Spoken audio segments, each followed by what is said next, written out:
wabarakatuh. Sampurasun nepangkeun wasta abdi Tania Nabila Putri sakola di SDN Mojongan Ciparai. Dengan ayeuna abdi bade presentasikeun buku anu tos ku abdi dibaca.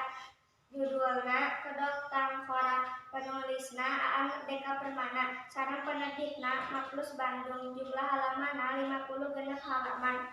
Dina sasi Maret anu kudu dipidamel ku abdi nyaeta ngadamel sajak nganggo basa Sunda. Sajak abdi judulna Kedok Tangkorak. Kedok tangkorak mangrupa topeng nu dipake dina beungeut, nu dijadikeun kaulingan barudak pikeun ningsieun barudak.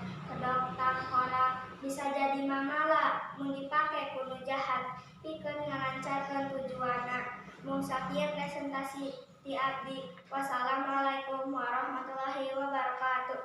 Tetap semangat kanggo teras berliterasi.